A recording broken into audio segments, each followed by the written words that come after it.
Туғандар тәжіктердің гражданлерін өзі автоматтарға таштап тұр.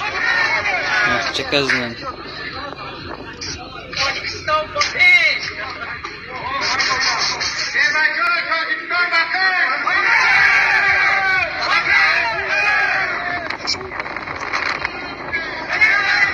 Ana tәжіктер.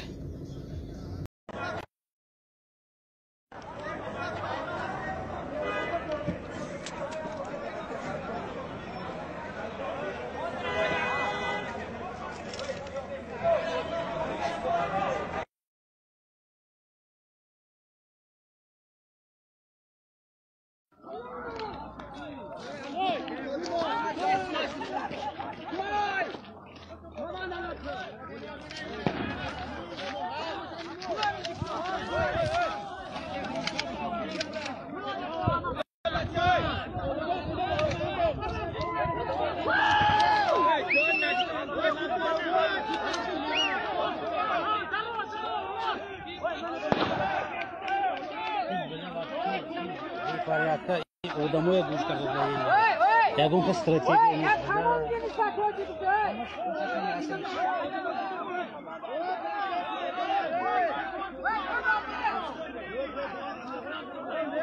خونی قرقزانو دار گرفت ساستی دادنا سرکار خونه دار گرفت اینا چاس پاستا همه شزدیم اینا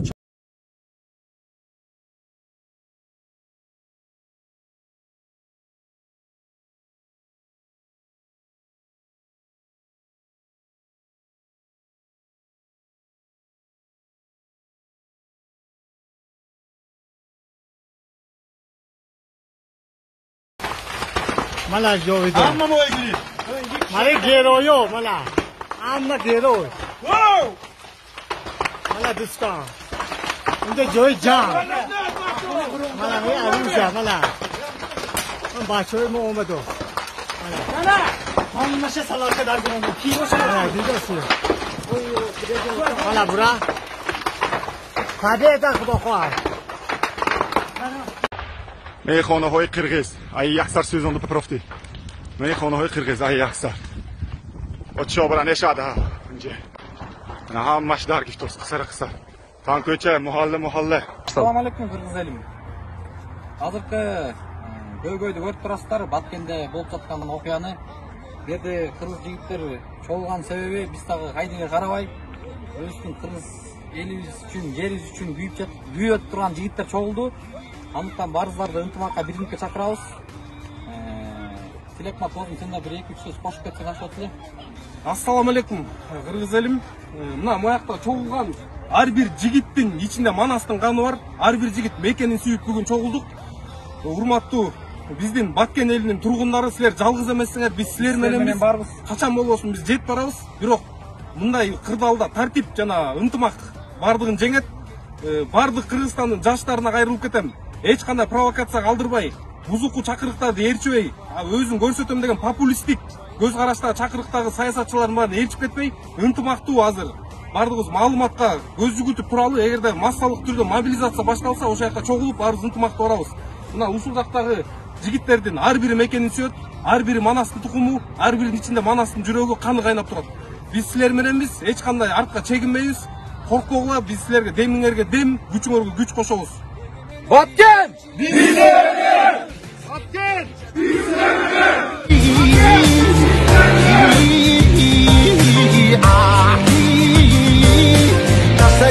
Assalamu alaikum. Талас областынын тургундары, биз Баткен областына жардамга эртең саат 2:30 музыкалдын астына жардам катары кимден кандай колунан келишинче жардамга сооп ишке келип жардам берип коюңуздар. Саат 2-ге Баткен областына продукту ар кандай нерселерге акчалай бүт барын неме кылабыз. Ушул жерде жигиттер Кудай бурса эртең чогутат. Ошого жардам берип коюңуздар. Жумадан кийин 2:30. Assalamu alaikum Kırgız elim, assalamu alaikum Талас элим. Азыр көрүп турабыз, баарыбыз кырдаал оор болуп атат. Кыргыз эли баарыбыз азыр бир билекке биригип Баткен элибизге жардам берели.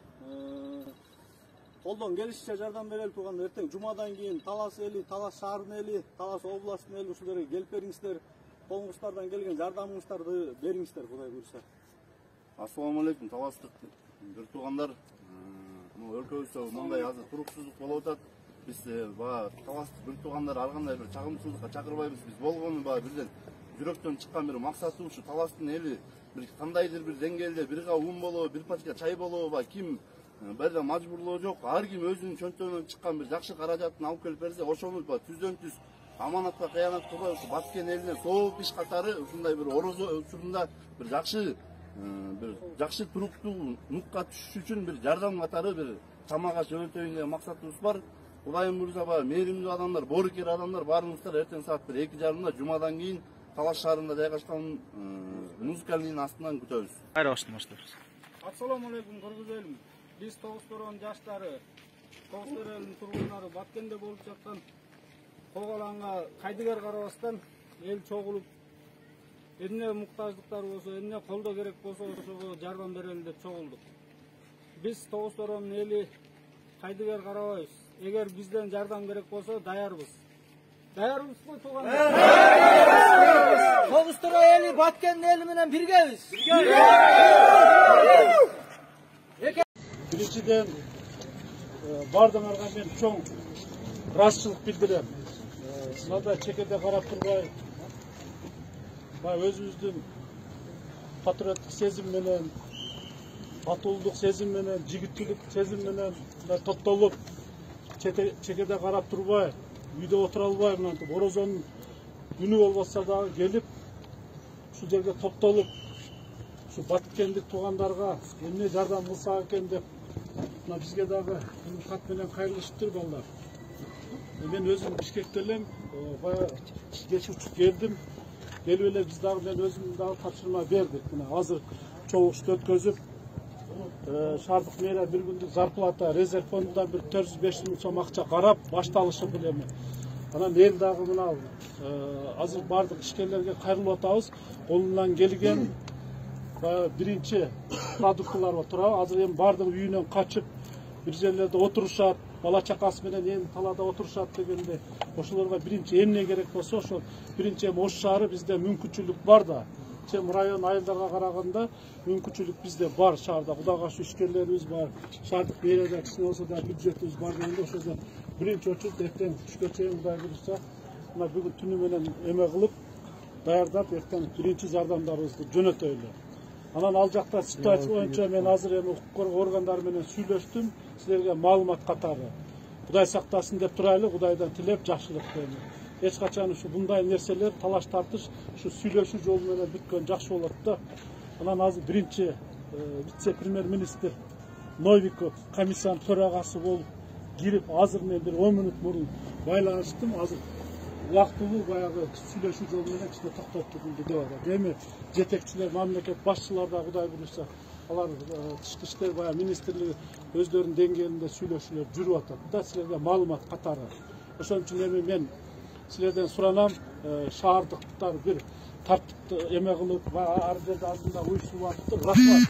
Эч бирибизден кызганбаш керек. Ана мындай кылып атат, ана бардыгыбыздын оюбуз бир, Баткендик туугандарга жардам деген гана максат. Туурабы? Туура. Ошон үчүн биз көзөмөл кылып берели, тартип болсун. Мен азыр укук коргоо органдарынан, бейөкмөт уюмдардан, журналисттерден биринчи вице-премьер мэрди комиссиянын төрагасы кылды. Bunday нерселерде бар, күн помош, элдин берген топтого может бирөө акчалай бериши мүмкүн. Буну көзөмөл кылбаса эртең аягыбызды таппай калабыз да. Туурабы? Ошон үчүн тартип болсун.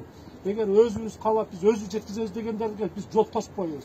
Бирок ушу шаардык мэрияда ошол жерде комиссия аркылуу барып, биз жакшына машиналарды уюштурабыз. Тапканыбызды утур машинага жакшы упаковкалап, тартип менен алып барып, ошол жердин айыл өкмөттөрү болобу, акими болобу, губернатор аркылуу ал жерде да комиссиялар түзүлсө керек. Ошолор менен аны бир айылга даректүү кылып жеткизип берип турабыз. Туурабы? Эмне керек? Байланышып турабыз да. Ошон үчүн калоочулар болсо, мына бизде комиссия түзүлдү. Башын биз өзүбүзгө дагы кайталап коюм, бир күндүк зарплатабыз, анан бир 300-400 миң сом мэриядан мен карап бердим да. Пока эртеңкиге. Туурабы? Бардыгыбыз мамлекеттин патриотубуз, бардыгыбыз мамлекет үчүн күйөбүз. Мындай болуп турса эч ким карап үйдө жатып албайбыз. Туурабы? Бардыгыбыз мамлекет үчүн башыбыз керек болсо саябыз. Анан бирок бардық тәртіп менен болсын. Бардық тәртіп менен болсын тұрғанда. Бардығы Құдайдан тілейлі. Құдайдан Аллахтан тілеп, бір өлім болбай, біреунің дағы башынан тал чачы түшпей, бір жақсы жол менен бүтіп кетсін. Тура, ошоны тілейлі балдар. Бири-бирибизди угуп, урматтап, сыйлап, бардығыбыз мына бір жақадан баш, бір жеңден қол чыгаралы. Мен ошо ынтымакчылыкка гана чакырам. Анан азыр балдар топтолуп атат дегенден атайын келдим. Келип ушуга абар алып коюңдар да, мына балдар уюштуруучуларга ушул жерге бардым мен. Чегарада болгон кыргызстан чегарасында жалпы саны 96 жаракырылды. Бүгүн азыркы учурда жеринде толук кандуу тез жардам кызматын уюштура алдык. Бирок тилекке каршы бир тез жардамыбызга ок атуулардан бир тез жардамыбыз ошол жерде калды. Ошол главный участокто ошондуктан тез жардамаларды биз ошол жерден 5-6 километр алыстыкта турган туура келди.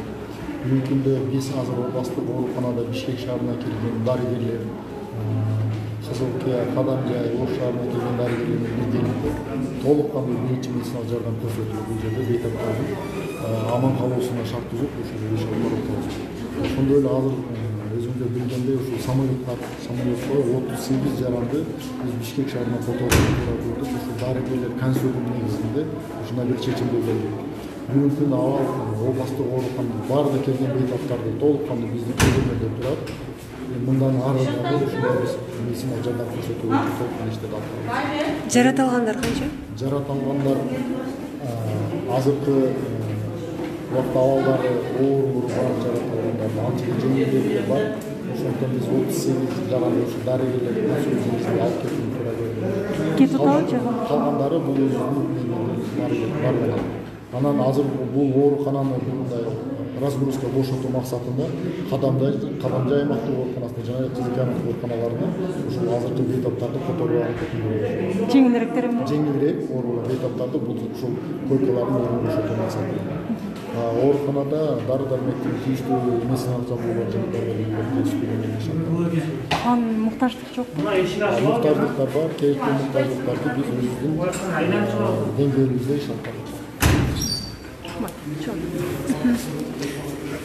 Ой, жатпаңыздар. Кітапты кабинеттен аламын.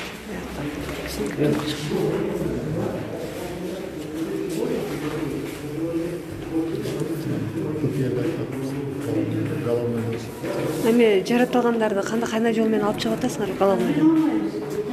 Башында абал бир аз туруктуу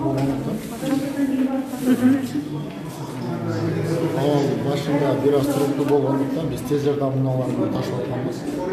Бирок тилекке каршы абдан курч болгондуктан биз ал жерге баарына тез жардам унаалар бара албады. Бирок ошол мезгилде болгон учурда биз жанакы жабыр тапкан тез жардам кызматкерлеринин ошол жерде калдык. Ал жака өтө албадык. Ошол убакта биздин маалымат келип алды. Калаганда 5-6 бөлүм абдан оор абалда болгондуктан биз тез жардам унаасы бара алган жок. Ошондуктан ошол военныйлар менен сүйлөшүү менен ошол жака БТР автоунаа менен кирип 5 жарадарды өзүбүз ошол бир фельдшер жана өзүм кошуп ошол жердеги военныйны биргеликте толук кандуу алып келип андан кийин өзүнүн жеңил унааларга салып ошол объездный жол аркылуу 1 сааттын калганда ушул медициналык жардам көрсөтүү. Демек, ооруканага жеткен. 5 адамдын өмүрү сактап калдыңар, э? Кудай буюрса, мен ойлойм алардын өмүрүн сактап калабыз. Бүгүн толук кандуу кандай бир жардам көрсөтүү боюнча бул жардам көрсөтөбүз. Мен ойлойм ар бир адамдын өмүрү кымбат, ошон үчүн биз ушу ар бир өмүрүбүздү ошо той экенге салып ошондой чечимге барабыз.